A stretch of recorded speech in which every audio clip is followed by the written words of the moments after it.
the sheriff's deputy, was standing in my soybean field when I saw the trooper's car pull up behind his truck. That's how I found out my brother was dead. I'd been repairing the south fence where the posts always lean after heavy rain. It was late March, cold enough that my hands were stiff around the staple gun. The deputy kept his hat tucked under his arm like he was about to walk into church. I remember thinking, did one of my cows get out again? Then I saw the trooper step out, and I knew it wasn't about cattle. They didn't ease into it. Single vehicle crash. Route 36, just outside Chillicothe. Pickup rolled twice. He'd been alone. There are details a man doesn't ask for. I didn't ask how fast he'd been going. I didn't ask whether he'd been drinking. I just asked one thing: was she in the truck? The deputy shook his head. No sir, she was at school. I sat down right there in the mud next to the fence post. My brother left behind a 9-year-old girl named Ellie, and a farm that was already drowning. At the funeral, people said the usual things in the basement of First Baptist in Brookfield. Fried chicken in aluminum trays, store-bought potato salad. His ex-wife Karen didn't come. She'd moved to Tulsa 3 years before and hadn't been back since. Ellie stood beside me in a black dress that was too thin for Missouri wind. She didn't cry. She held a folded piece of paper in her hand the whole time. After the burial, she tugged my sleeve. Dad said if anything ever happened, I'm supposed to stay with you. I hadn't heard that before. Did he say that recently? I asked. She nodded. In February, when the bank man came. What bank man? I looked over at the row of men in Carhartt jackets, the farmers who'd known us since we were boys. None of them would meet my eye. What had my brother signed? 3 days later, I found the second surprise. It was in a certified letter from Sullivan County Bank. I drove into town myself because I don't trust foxes for things like that. My brother's farm, 180 acres just east of mine, was 6 months behind on the operating loan. There was also a second lien filed the previous November. A private lender. I sat in the vinyl chair across from Mr. Hanley, the branch manager. I've known him since high school. He used to pitch against me in Legion Ball. Why didn't he say anything? I asked. Hanley slid the papers across the desk. He refinanced twice, corn prices were low, equipment loan from 2022 still outstanding, and this, he tapped the second lien. This wasn't through us. Who is it? He hesitated. Carter Agricultural Holdings. Out of Kansas City. I'd never heard of them. How much? He told me the number. It was more than the farm was worth. Why would my brother borrow from a private outfit when he still had land to leverage at the bank? And why didn't he tell me? I'm not some romantic farmer clinging to family soil. I'm practical. I spent 28 years as a diesel mechanic before coming back full-time after Dad passed. I run a modest operation, soybeans, some cattle, side repair work out of the old machine shed on Route Y. I keep spreadsheets. I know my margins down to the gallon of fuel. My brother Tommy was different. Big ideas. New seed varieties. Drone mapping before anyone around here cared about that. He'd lease extra acreage when the rest of us were trimming back. He believed scale would save him. It didn't. After the funeral, Ellie came home with me. My farmhouse sits a quarter-mile from his, separated by a windbreak of cedar trees we planted as kids. My place isn't fancy, peeling white paint, porch swing that groans when you sit wrong. But it's dry. The first night, she stood in the doorway of the spare bedroom. Is it for good? She asked. I don't know yet, I said, because I didn't. Karen still had legal custody, but she hadn't paid child support in over a year. Tommy never pushed it. Said it wasn't worth the fight. Now there would have to be a fight. Would she come back for her daughter, or would she leave her here with a man who smells like diesel fuel and keeps his boots by the door? The first crack showed up in April. I was sorting through Tommy's office, a converted mudroom with a metal desk and a filing cabinet that wouldn't close all the way. Most of it was what you'd expect. Seed invoices. Co-op receipts. Insurance renewals. Then I found a stack of envelopes with no return address. Inside each one was a single sheet of paper payment reminders. Not from the bank. From Carter Agricultural Holdings, short, almost polite. Past due. Please remit immediately. Failure to comply may result in enforcement action. No phone number. Just a P.O. box in Kansas City. The dates didn't match the loan documents Hanley showed me. These were older, smaller amounts at first. Then bigger. I checked the county recorder's website that night. The second lien had been filed quietly, notarized in December. Why December? Tommy had come over for Christmas. He'd sat at my kitchen table, eating pecan pie like everything was normal. Was he already underwater then? 2 weeks later, a black SUV rolled down my gravel drive. It wasn't from around here. Clean tires, tinted windows, a man stepped out wearing loafers that had never touched mud in their life. "Mr. Whitaker?" he asked. "That depends." He smiled like he'd practiced it. "I represent Carter Agricultural Holdings." Ellie was inside doing math homework at the table. I could see her through the screen door. "What do you want?" I asked. He glanced toward the house. "We prefer to discuss matters privately. Then you can say it here." He kept the smile. "Your brother entered into a contractual agreement. The collateral includes equipment and, in the event of default, acreage. I've seen the lien. There are additional provisions." "What provisions?" He slid a business card into my hand. "No first name. Just, Mr. Dalton." "We're prepared to be flexible," he said. "But delays are expensive." "Flexible how?" He didn't answer that directly, just got back into the SUV and drove off slow, like he had time. I stood there longer than I meant to. What provisions wasn't he telling me about? That night, Ellie pushed her peas around her plate. "Are we moving?" she asked. "Why would you think that? I heard you on the phone with Mr. Hanley." Kids hear more than we give them credit for. "No," I said carefully. "We're not moving, not yet." After she went to bed, I walked out to the machine shed and looked at Tommy's combine parked beside mine. Still had last season's dust on it. I ran my hand along the metal like it might answer me. Tommy wasn't reckless, he was hopeful. There's a difference. So why take money from a company nobody in Sullivan County had heard of? And why did their representative act like he already owned something that wasn't his? I drove past Tommy's place the next morning before sunup. The porch light was still on. I'd meant to shut off utilities. But something stopped me. There was a second set of tire tracks in the gravel, fresh. I walked up to the door. It was locked. Around back, the barn door was slightly open. Inside, one of the newer tractors was gone. I knew for a fact it had been there 2 days earlier. I stood, in the dim light, listening to the wind move through the tin roof. Who had taken it? And under what authority? Before I tell you what happened next, I'm James, and you're watching Beyond Truth Revealed. Hit subscribe and join our growing community. Now, here's what happened.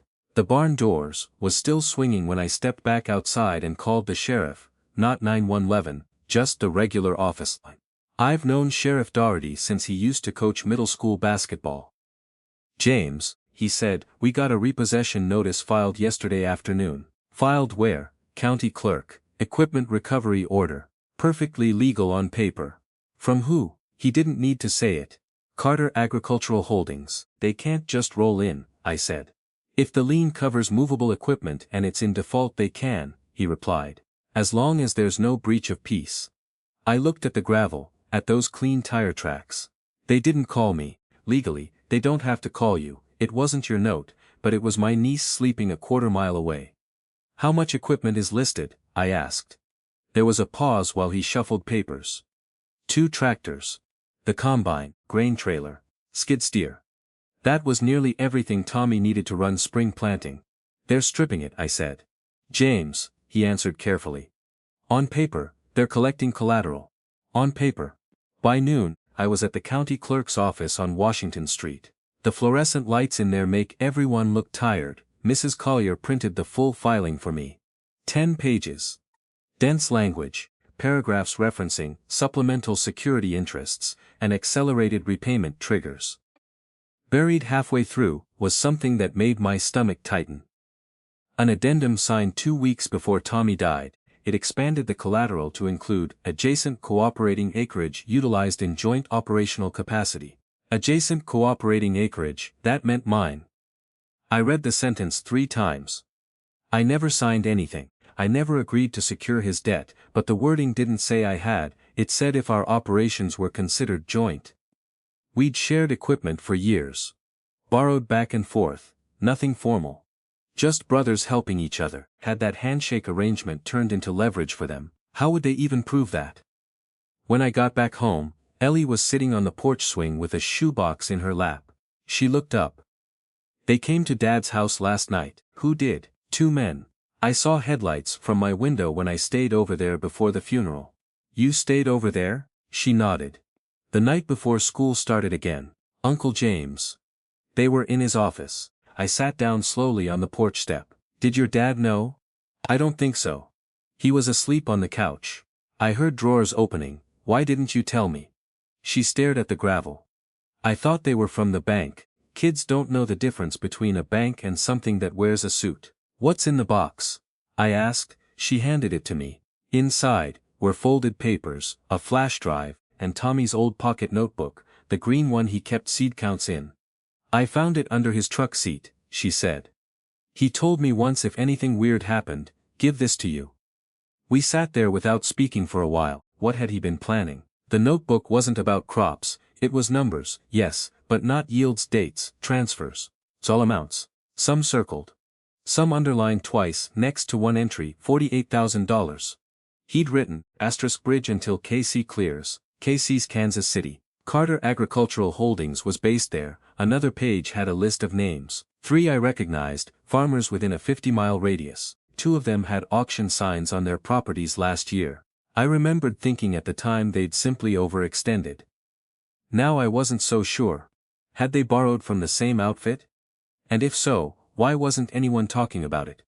That evening, I drove to see one of the names in the notebook. Gary Mullen, out near Milan. His place had been sold at auction the previous fall. He and his wife were renting a smaller house outside town. He opened the door wearing a Cardinals t-shirt and the kind of look you get when you don't expect visitors anymore. James, he's surprised. Everything all right? Can I ask you something about last year? He leaned against the doorframe. Did you ever deal with a company called Carter Agricultural Holdings? His jaw shifted slightly. A tell. Why, just answer me. He stepped outside and closed the door behind him. They came in promising short-term operating cash, he said quietly. Said they specialized in helping mid-sized farms scale up. Faster approvals than banks. Fewer hoops. What were the terms, at first? Reasonable, then they restructured. Said commodity forecasts changed, increased the interest rate, added fees. Did you sign? He gave a humorless laugh. When you're staring at planting season without seed money, you sign. What happened? They declared default over a technicality. Said I'd violated a reporting clause. Started pulling equipment. By the time I hired a lawyer, the clock had run out. Why didn't you fight it? With what money? He looked at me carefully. They approach farms that are growing. Ones with adjacent acreage they can fold in. They don't want broken farms, James. They want land that's almost profitable. Almost, I thought about Tommy's optimism. The drone maps, the leased acres. Did they ever mention joint operations? I asked. Gary's eyes narrowed. You share equipment with your brother, don't you? My silence answered him. He exhaled slowly. Then you need to read every word of what he signed. Back home, I plugged in the flash drive Ellie had given me. There were scanned contracts, emails, a spreadsheet labeled asterisks, actual versus promised. One email from someone named Dalton caught my eye. Thomas, as discussed, once the acreage consolidation is complete, valuation increases substantially. Our partners are very interested in contiguous properties. Let's keep this moving. Shh! Contiguous properties. That's what they cared about, not tractors, not operating loans, land that touched other land, mine touched his. Was that the whole play? I didn't sleep much that night. Around 2 a.m., headlights washed across my bedroom ceiling.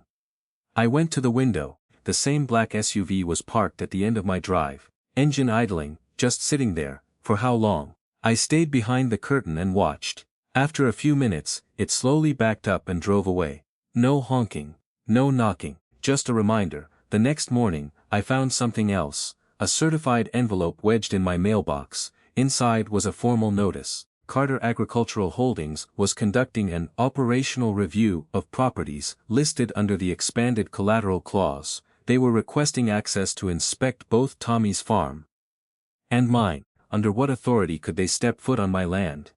And if I refused, what would that trigger? Ellie came into the kitchen while I was reading it. Are they going to take our house too? She asked. I folded the paper carefully. I don't know, I told her. And for the first time, since the deputy stepped into my soybean field, I realized this wasn't just about settling my brother's debts. It felt like someone had been waiting for him to stumble. The question was, had his crash really been just a crash? I drove out to Route 36 before sunrise and parked on the shoulder where Tommy's truck had rolled. You could still see the gouge marks in the gravel ditch. A section of guardrail had fresh bolts, shinier than the rest. The county hadn't bothered repainting yet. I stood there longer than I meant to. The accident report had said, driver overcorrection. Dry pavement. Clear night, no other vehicles involved. Tommy had driven that stretch 1,000 times. He knew every bend between Brookfield and Chillicothe, so what made him overcorrect? I walked the ditch line slowly, bits of broken plastic still tucked into the weeds, a fragment of taillight, a piece of chrome, and about 20 yards back from the main debris field, I noticed something else. 2 parallel skid marks that didn't match the angle of where his truck left the road. They were darker, straighter, like another vehicle had braked hard. I crouched down and touched the asphalt. Faint, but there. The report hadn't mentioned a second vehicle. Why not? Back home, I called the Missouri State Highway Patrol office in Chillicothe and asked for the trooper who'd worked the crash. Trooper Bell sounded younger than I expected. Yes, sir, he said. Single vehicle rollover. We ruled out mechanical failure. Did you note any other tire marks on scene? I asked. A pause. Papers shifting. There were some unrelated marks further up the roadway. Common along that stretch. Did you test for alcohol? Yes, sir. And? Negative. That part I hadn't known. Any indication he swerved to avoid something? Not that we documented. Not that we documented. That's different from not happening. Was there any dashcam footage? I asked. His truck didn't have one, and we had no other vehicles report involvement. Report involvement. I thanked him and hung up. Who would report themselves if they'd forced someone off the road? That afternoon, Mr. Dalton came back, same SUV, same loafers. I met him at the edge of the drive this time before he could get too close to the house. We'll need to schedule that inspection, he said pleasantly, preferably this week. You're not stepping on my property, I replied. He clasped his hands loosely in front of him. The addendum allows for evaluation of adjacent operational assets. I'm not an asset.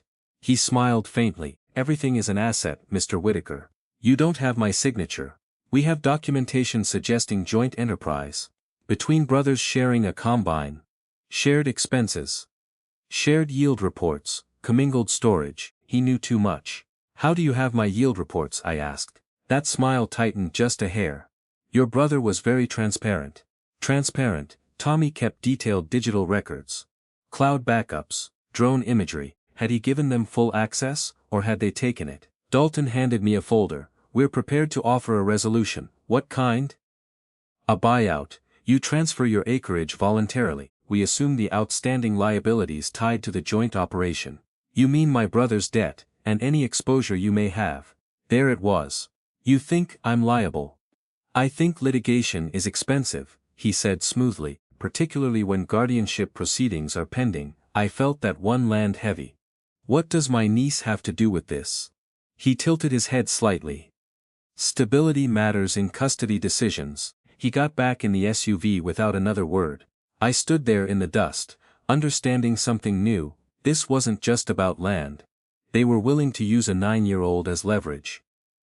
2 days later, I received a notice from Karen's attorney in Tulsa. She was petitioning for full custody, citing uncertain agricultural liabilities and unsafe rural environment under financial distress. I read that line twice. Unsafe rural environment. Karen hadn't set foot on this farm in 3 years, but someone had told her what to write. The timing was too neat. I called the number on the letter. Her attorney, Ms. Price, spoke in a voice that sounded like it billed by the minute. My client believes relocation to Oklahoma provides greater educational and emotional stability. She didn't believe that last year, I said. Circumstances change. Did someone contact her? I can't discuss communications beyond my client. Is Carter Agricultural Holdings involved? A beat of silence.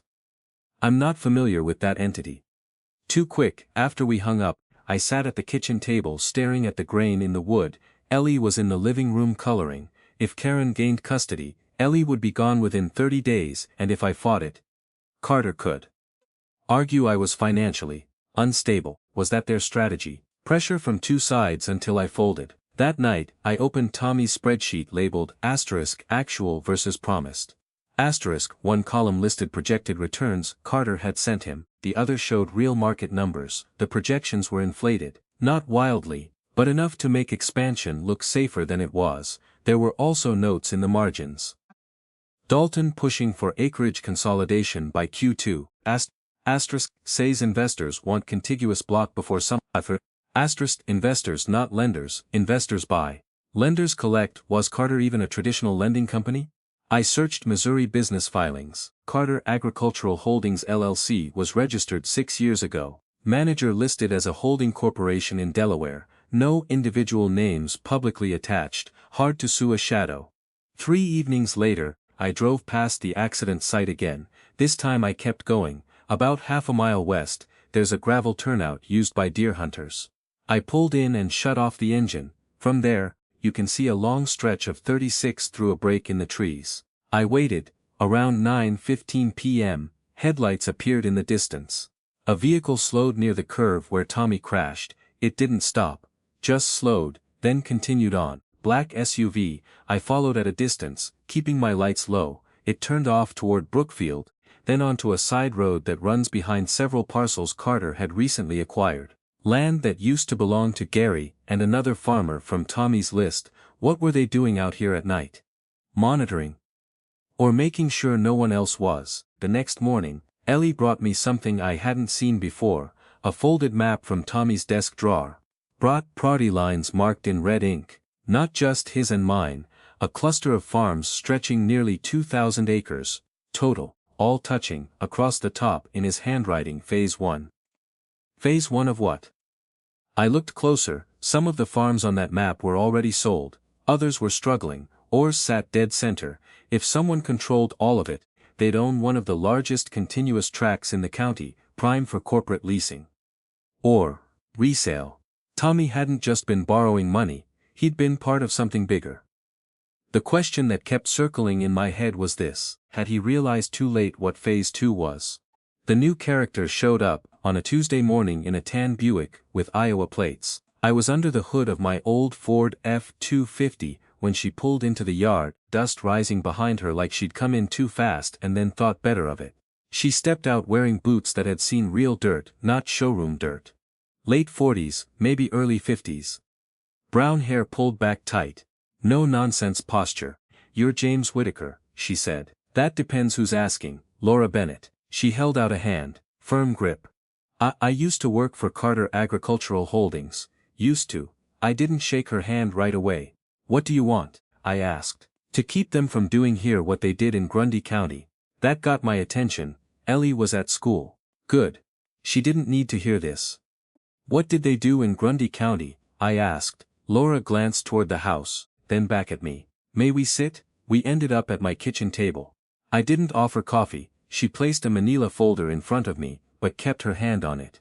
"I was hired as a regional acquisitions analyst," she said. "My job was to identify mid-sized, family-owned farms with expansion potential and existing inter-property cooperation. Like brothers sharing equipment." "Yes. You call that a weakness?"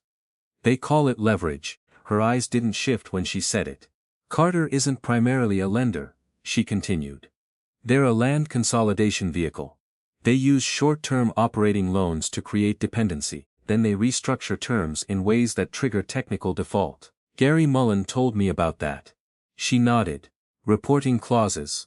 Equipment valuation disputes. Crop insurance timing. It's all legal enough to survive challenge. If you have unlimited legal resources. And if you don't, they take collateral." I leaned back in my chair. "Why are you telling me this?" She finally removed her hand from the folder. "Because your brother started asking questions." That landed heavy. "What kind of questions?" "He requested internal valuation models. He wanted to see investor communications. He had a right to see his own loan file. He asked for more than that." She slid the folder toward me. Inside were printed emails, one from Tommy.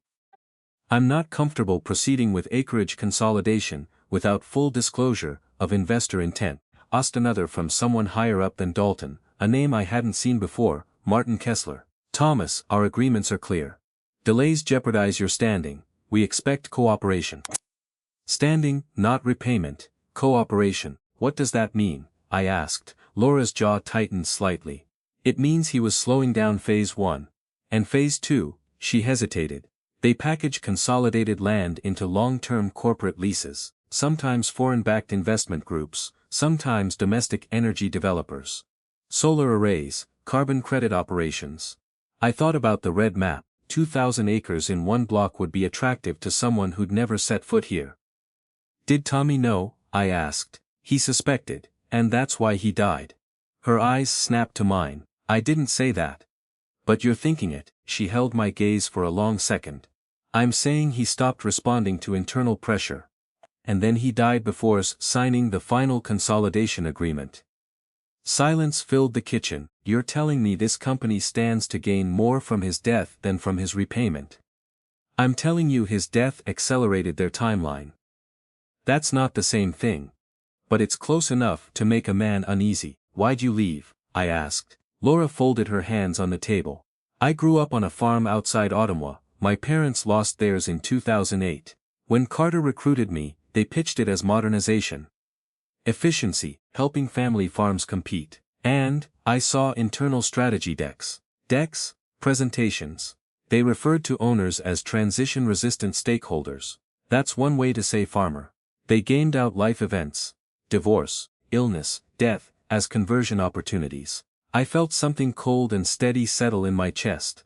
They predicted that, I asked. They didn't cause it, she said carefully. But they monitored it. Public records, insurance filings, obituaries, and my brother. He became categorized as high yield but non-compliant. Non-compliant, because he asked questions. Why come here? I asked again. Because I accessed files I wasn't authorized to access. They found out. I resigned before they terminated me. And now I don't like what's coming for you. As if summoned by the word, a pickup truck rolled into my drive county plates. I stood and looked out the window. Who's that? Laura asked Family Court Services. A woman in a navy blazer stepped out, clipboard in hand. Ellie's custody hearing was still 2 weeks away. I hadn't expected a home visit yet. You expecting that? Laura asked. No, the woman knocked. I stepped outside to meet her on the porch. Mr. Whitaker, I'm here regarding the emergency custody petition filed in Tulsa. We've received a supplemental brief. From who? From an interested party citing financial instability and pending asset seizure. Carter. They'd formally inserted themselves. What interested party? I asked. She consulted her clipboard.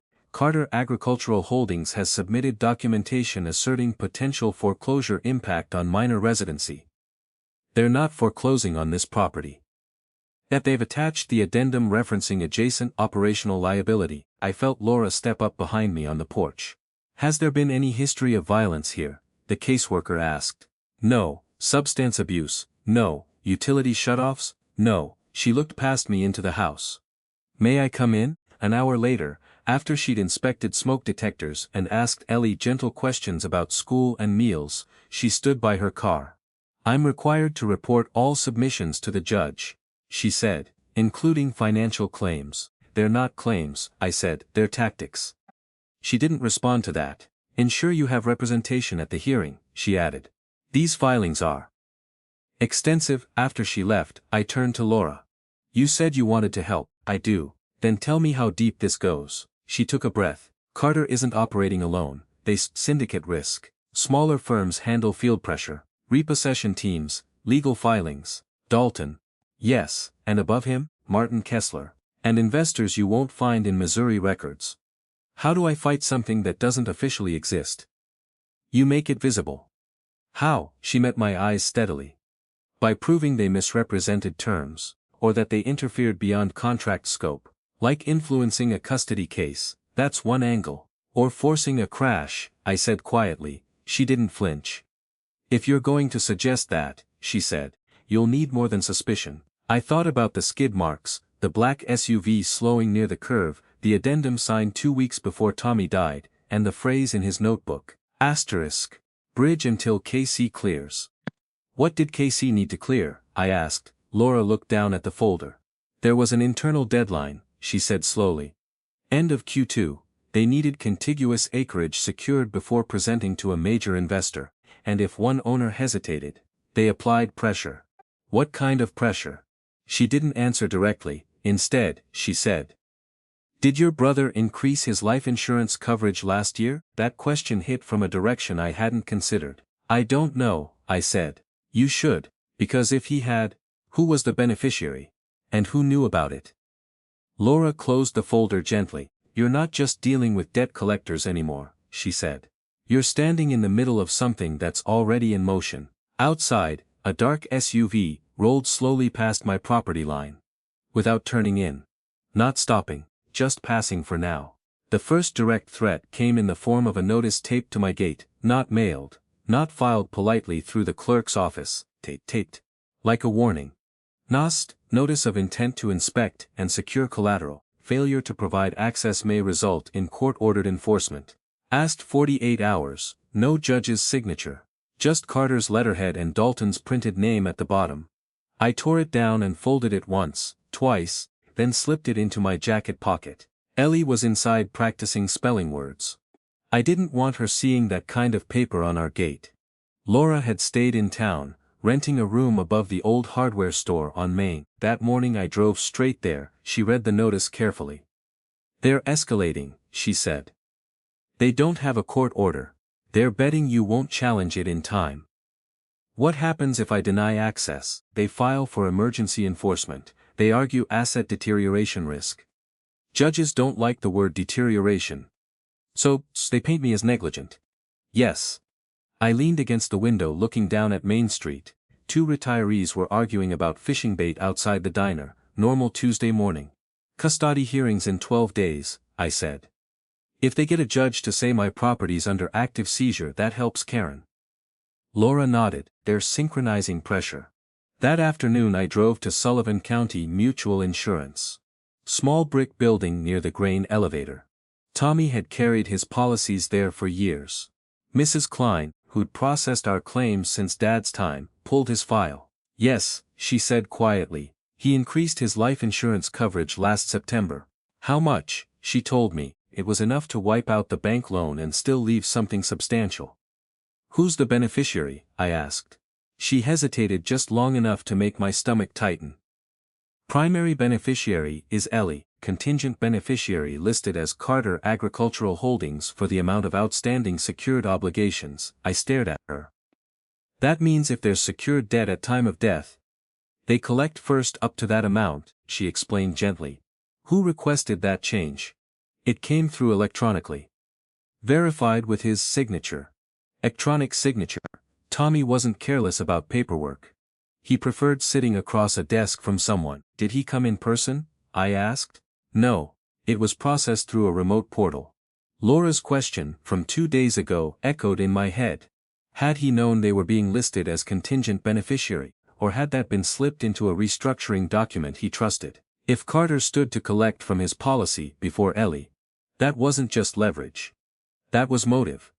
The second threat wasn't paper, it was physical.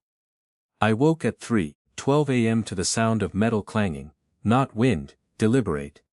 I grabbed the flashlight from my nightstand and stepped onto the porch in my boots. The machine shed doors were open. One of my fuel tanks lay tipped on its side, diesel spilling slowly into the gravel, no vehicle in sight, just damage. I shut the valve and righted the tank as best I could. By the time I finished, my hand smelled like fuel, and my pulse was steady in that quiet, controlled way it gets when anger's replaced fear. They hadn't taken anything, just sent a message. "You're not untouchable." I called the sheriff. He came out, took photos. "Could be local kids," he said. "Local kids don't drive black SUVs." He gave me a look. "You got proof?" "Not yet."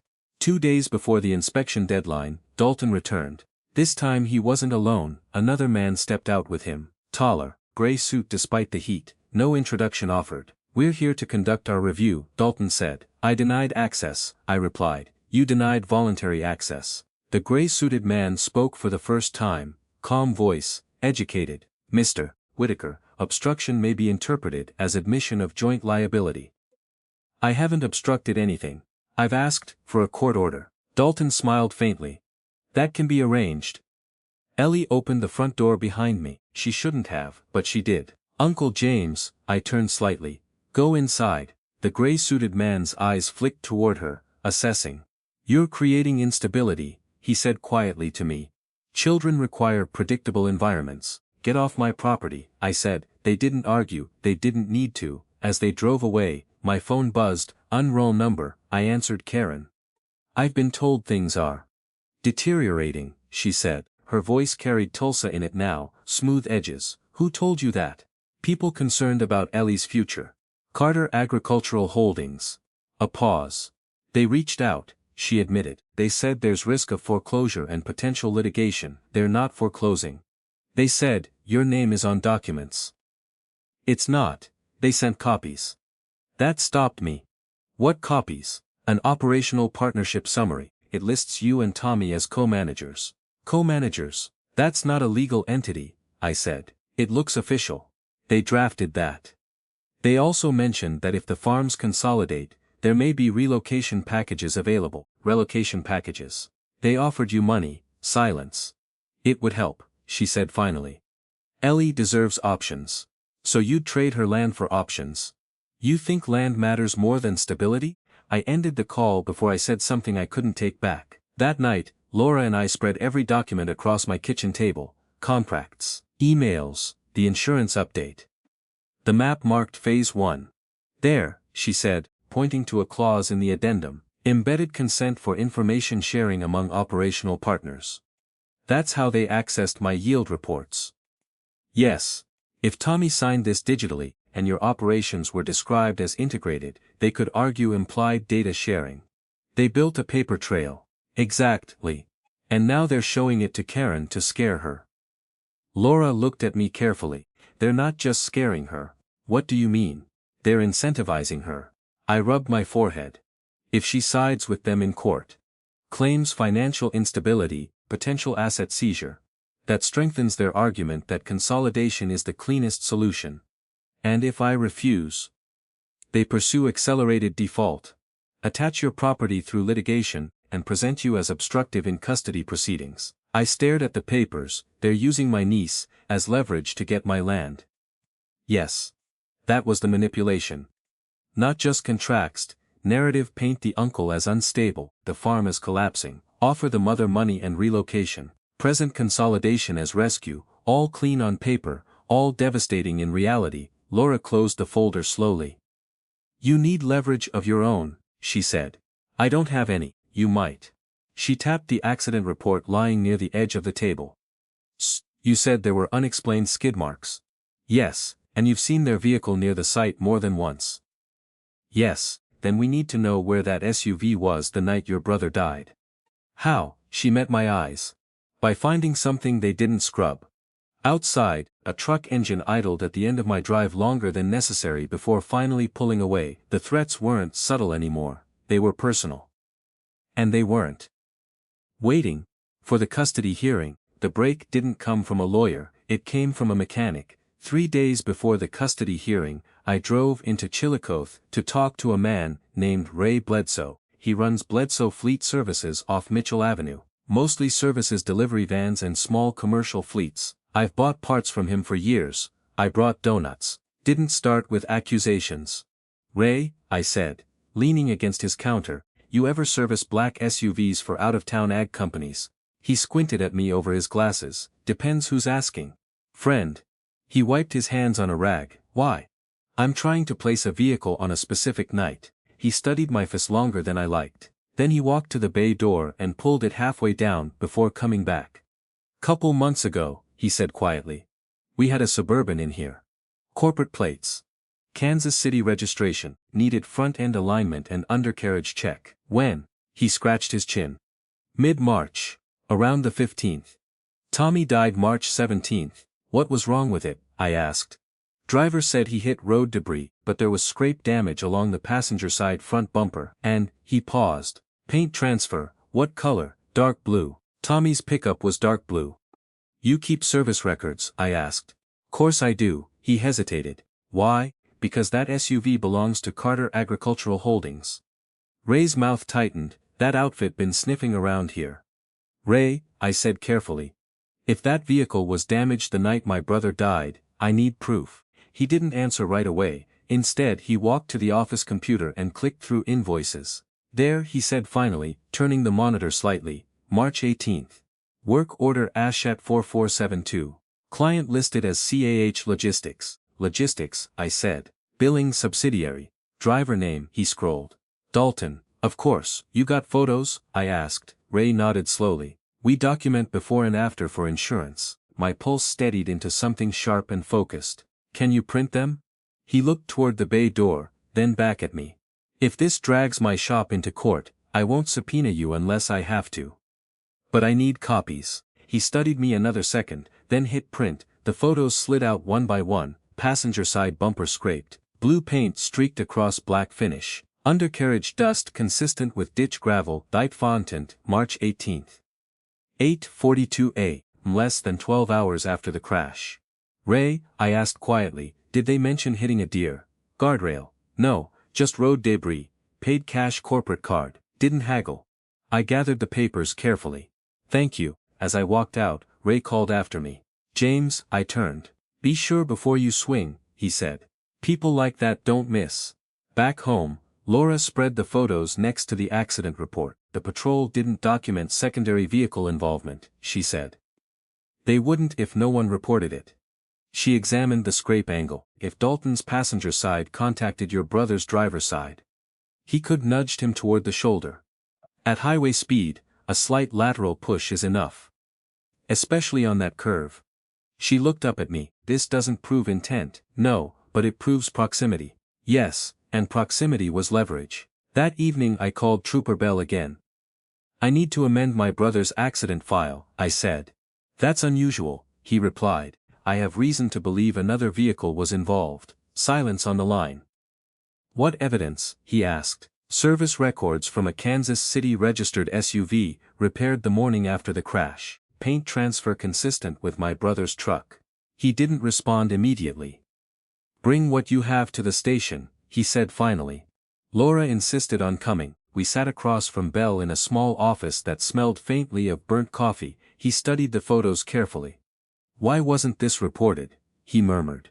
Because the other driver didn't report it, I said. Bell leaned back. If a vehicle made contact and left the scene, that's felony leaving the scene of an accident resulting in death. Yes, he tapped the timestamp. March 18th. 8:42 a.m., that's tight. He looked at me directly. You understand what you're implying? I do. He nodded slowly. I'll request the original crash scene photographs and re-examine debris logs. If there's corresponding black paint transfer on your brother's truck, that strengthens this. There was, I said. I remember seeing scuffing on the driver's rear quarter panel. Memory won't hold in court, he replied. Evidence will. He gathered the copies. I can't promise outcome, he said. But this warrants review. As we stood to leave, he added, you may want to avoid direct confrontation. Too late for that. The next morning, Dalton called. His tone had changed. Mr. Whitaker, we've received notice you're making allegations regarding a company vehicle. Not allegations, I said. Questions. You're treading into defamation. I'm requesting a reopened accident review. A pause. Our vehicle struck road debris that evening. We have internal documentation. Then you won't mind providing GPS logs. Silence. You're mistaken if you believe intimidation will alter contractual obligations, he said finally. You're mistaken if you believe I'm selling my land. His voice cooled. Custody hearings can be unpredictable, and felony investigations are worse. He hung up. That was the first time he'd ended a call, without sounding in control. Power shifts quietly at first, like weight moving from one foot to another. 2 days before the hearing, Trooper Bell called back. We found black paint traces on the left rear quarter panel. Of your brother's truck, he said. It was logged but not analyzed because there was no reported secondary vehicle. And now, we're sending it to the lab for comparison.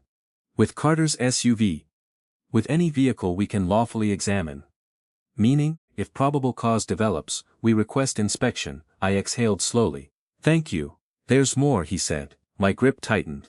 The SUV's GPS transponder pinged near mile marker 42 at 9:17 p.m. That's the curve. Yes, and it remained stationary for approximately 3 minutes. 3 minutes, on a rural highway at night. Then what? I asked. It continued westbound, not stopped to render aid. Not calling 911, just continued. That evening, Laura stood on my porch watching the sun drop behind the cedar windbreak. They're going to feel this, she said. They already do. You realize what happens if charges are filed. Carter's valuation collapses. Yes, investors withdraw, consolidation stalls. That's not my goal, I said. I know. My goal was simpler, truth. And keeping Ellie where she belonged. Inside, she was packing her small backpack for the custody hearing. She'd asked if she needed to bring clothes, just in case. I told her no, but I understood why she asked, because until this moment, we'd been reacting, now we were preparing. I turned to Laura. If the lab matches the paint, I said, I'm not negotiating. She nodded. Then you'd better be ready, she said. For what? For what men like Kessler do when Phase 1 collapses. And somewhere beyond the tree line, an engine revved hard before fading into the dark. The confrontation happened in a room that smelled like lemon disinfectant and old carpet, Sullivan County Courthouse. Second floor. Custody hearing. At 9:00 a.m., Karen sat at the petitioner's table in a navy blazer I'd never seen before. She looked thinner than I remembered. Polished. Composed. Her attorney shuffled a stack of exhibits with color-coded tabs.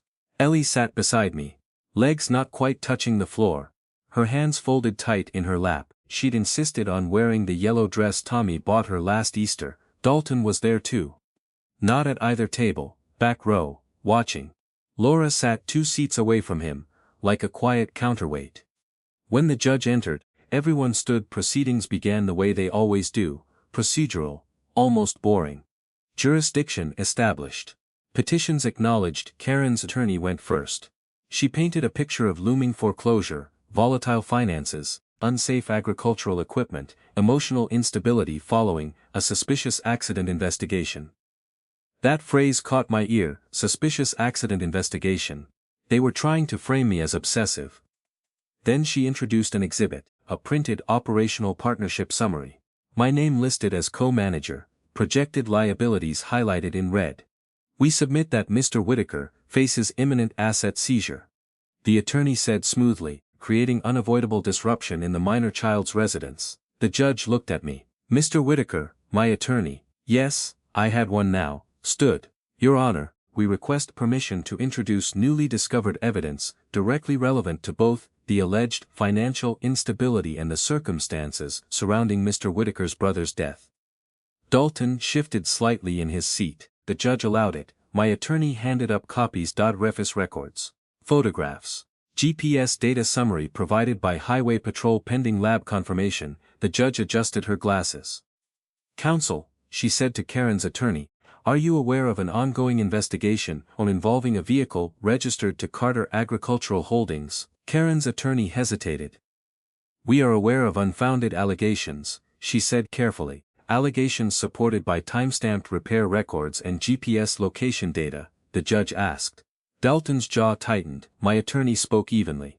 Additionally, Your Honor, we have evidence that Carter Agricultural Holdings submitted documentation to both the petitioner and this court implying joint operational liability that does not exist as a matter of recorded deed or signed partnership. He handed up certified county property records. No joint entity, no shared title, just brothers. The judge looked toward the back of the room. Is a representative of Carter Agricultural Holdings present? Dalton stood slowly. Yes, Your Honor. Did your company submit materials to this court? We provided documentation relevant to collateral exposure. Are you aware your vehicle was present at the scene of Mr. Whitaker's fatal crash? A beat too long. Our vehicle traveled that route that evening, he said. And remained stationary near mile marker 42, for 3 minutes, she asked. He didn't answer immediately. Our driver encountered road debris. Did your driver contact law enforcement? No. Did your driver report potential vehicle-to-vehicle contact? There was no such contact. The judge looked down at the photographs. Lab results are pending, she said evenly. if Paint Transfer confirms contact, this court will view your company's submissions in a very different light. Dalton said nothing. For the first time since I'd met him, he looked like a man calculating exits. Karen's composure began to slip around the edges. She leaned toward her attorney, whispering sharply. The attorney requested a brief recess. Granted. In the hallway, Karen approached me alone. "You didn't tell me about this," she said, voice tight. "I didn't know until recently. They said you were spiraling. That you were making accusations to distract from debt." "They told you that?" "Yes." "Did they mention their SUV being at the crash site?" Her silence answered. "They said they were helping preserve value," she continued. "They said consolidation would guarantee Ellie's college. At the cost of her father's land. At the cost of uncertainty," she snapped. I lowered my voice. "Karen, if their driver nudged Tommy off that road and kept going, what does that make their guarantees worth?" She looked away first. "Did they offer you money?" I asked, her jaw clenched. "They discussed relocation assistance." "How much?" She didn't answer, but I could see it in her face enough to matter. Back inside, the judge reconvened. She addressed Karen directly. "Mrs. Whitaker, are you receiving any financial consideration from Carter Agricultural Holdings contingent upon custody outcome?" Karen hesitated. Her attorney started to speak, then stopped. "Yes," Karen said quietly, "they offered assistance if I relocated Ellie." Murmurs moved through the courtroom. The judge's expression hardened. "To be clear," she said, "a company currently under review for possible involvement in the child's father's fatal accident offered you financial incentive aligned with a custody modification." Karen's voice shrank. "Yes." Dalton stood abruptly. "Your Honor, this is being mischaracterized." "Sit down," the judge said. He did. The shift in the room was physical. You could feel it, pressure changing direction. The judge turned to me. "Mr. Whitaker, are you prepared to assume full guardianship pending outcome of both the accident investigation and any related civil matters?" "Yes, Your Honor." "Financially?" "Yes." Because now the narrative was different. Not unstable uncle clinging to failing farm, but uncle resisting coercive consolidation tied to a company under criminal review. The judge looked at Karen one last time. "Given the circumstances, I am denying the emergency petition. Temporary guardianship remains with Mr. Whitaker. Further, I am referring the matter of third-party interference to the appropriate authorities." Gavel. Sharp. Final. Ellie's hand found mine under the table. Dalton didn't look at me as he left. He walked out quickly, phone already at his ear. We didn't celebrate. Not really, because outside the courthouse, 2 state patrol vehicles were parked at angles I hadn't seen before. Trooper Bell stood near the steps. He gave me a small nod, then he walked past me toward Dalton. "Mr. Dalton," he said calmly. "We need to discuss your vehicle." Dalton's shoulders squared. "This isn't the place. It's as good as any." Laura stepped beside me. "This won't end quietly," she murmured. "No," I said, "it wouldn't, because if paint matched. And it would. Then this wasn't just about land consolidation. It was about leaving a man in a ditch and driving away." As patrol escorted Dalton toward their vehicle, he finally looked at me, not smug, not smooth, just measuring, like he still believed Phase 2 could be salvaged. What he didn't know yet was what Tommy had written on the last page of that green notebook, and who else had already seen it. The lab confirmation came back 12 days later. Black paint recovered from Tommy's truck matched the passenger side bumper of Carter's Suburban. Same chemical composition. Same manufacturer batch used on that specific fleet model. Trooper Bell didn't dramatize it when he told me. "It's a match," he said. "We're forwarding charges to the prosecutor." Filoni leaving the scene of an accident resulting in death. When Dalton was arrested, it happened in Kansas City, not here. No spectacle on Main Street, just a press release from the Caldwell County Prosecutor's Office and a brief line in the Chillicothe Constitution Tribune. Carter Agricultural Holdings issued a statement within hours. Rogue employee. Alclide vehicle use. Deepest sympathies to the Whitaker family. I read it twice at my kitchen table. Rogue employee. Except GPS logs placed the vehicle on prior visits to multiple farms on Tommy's red-marked map. Except internal emails showed mounting pressure before the Q2 consolidation deadline. Except Laura had already provided investigators with archived strategy decks referencing conversion events. Rogue didn't hold. Within a month, subpoenas reached higher than Dalton. Martin Kessler resigned for personal reasons. Investors began withdrawing. The Missouri Attorney General's office opened a civil inquiry into deceptive lending and predatory consolidation practices. Other farmers from Tommy's notebook stepped forward. Gary Mullen was one of the first to give a sworn statement. The pattern became visible: short-term operating loans structured to fail. Data sharing clauses buried in addendums. Aggressive collateral expansion timed with planting cycles. Coordinated pressure during personal crises. All legal looking, until you lined up the timing until you saw the 3-minute stop on Route 36. Dalton eventually took a plea deal. Not for murder, there wasn't enough to prove intent beyond reasonable doubt, but for felony leaving the scene and reckless endangerment tied to vehicle contact.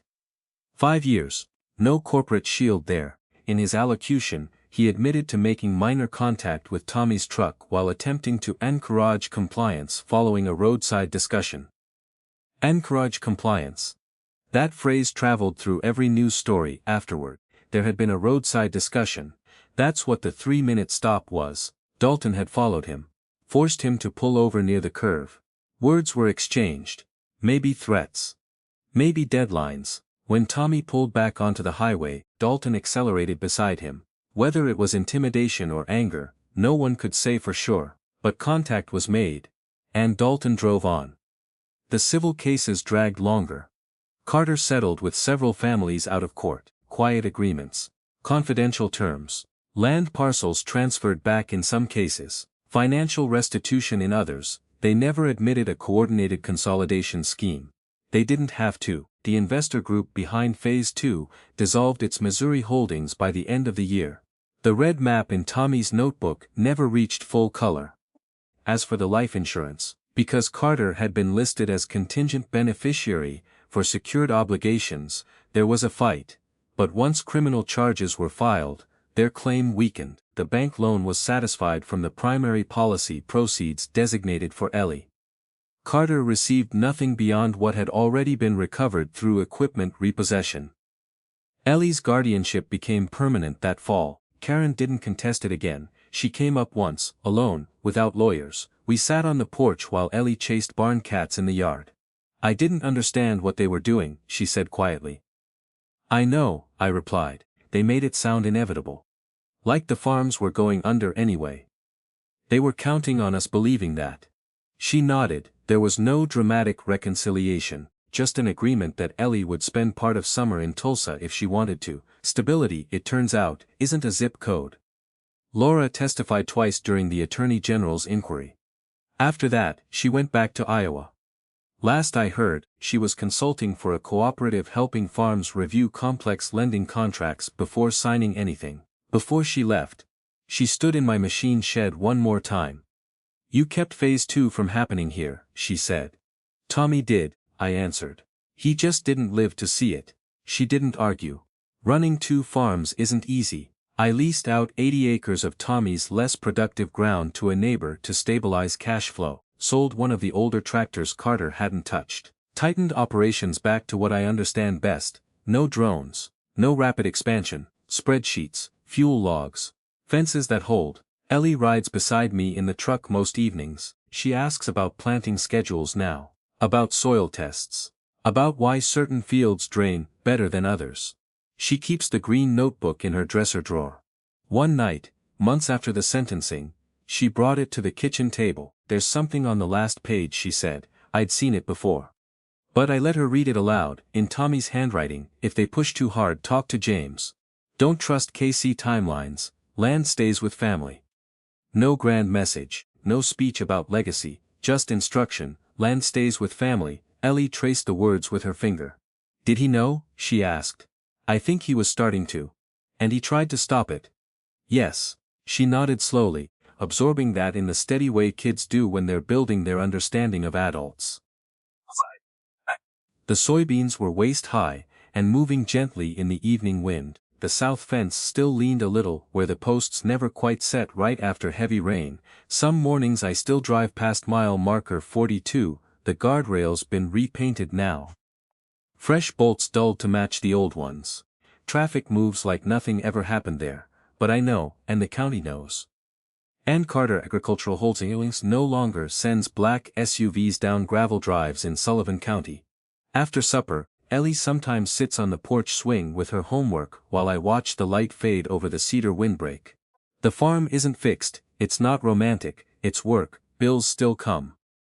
Weather still turns when it wants to, but at the end of the day, when I shut off the barn lights and the gravel settles quiet behind the truck tires, I can see her yellow dress, hanging by the back door. A little dusty, at the hem, from chasing cats in the yard.